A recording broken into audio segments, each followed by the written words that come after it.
Chers amis, bonjour et bienvenue au mois d'août, mois de Marie.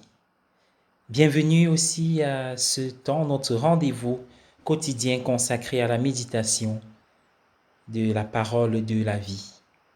Temps de repères spirituels pour la journée. Aujourd'hui, nous fêtons Saint Alphonse Marie de Liguori qui a fondé la communauté des rédemptoristes. Et il fut avocat et il est devenu prêtre. Quelle interpellation, lui qui est allé en mission dans des zones de campagne, quel engagement. Et justement, dans l'évangile d'aujourd'hui, en Matthieu 14, nous avons le triste sort qui arrive, qui atteint Jean-Baptiste, le précurseur de Jésus.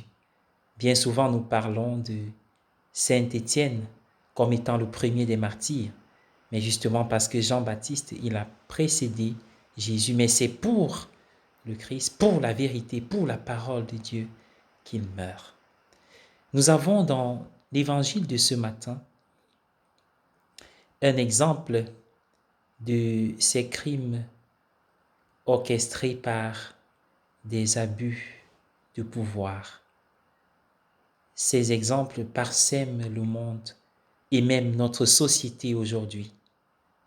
Oui, Hérode Antipas, qui avait le pouvoir et qui gouvernait en tant qu'empereur la Galilée, était finalement soumis à l'autorité de Rome. Il est devenu comme le roi fantoche de Rome. Il pouvait utiliser son autorité selon son bon désir, son bon vouloir, mais à condition qu'il n'entra pas en conflit avec Rome. Et ce matin, cet abus d'autorité ira à l'encontre d'un homme hors pair, selon la description du Christ et lui-même, pas d'égal parmi les vivants, ni même dans le royaume. Jean-Baptiste passera sous le coup de son crime, de sa vergogne, de sa mauvaise, de son immoralité.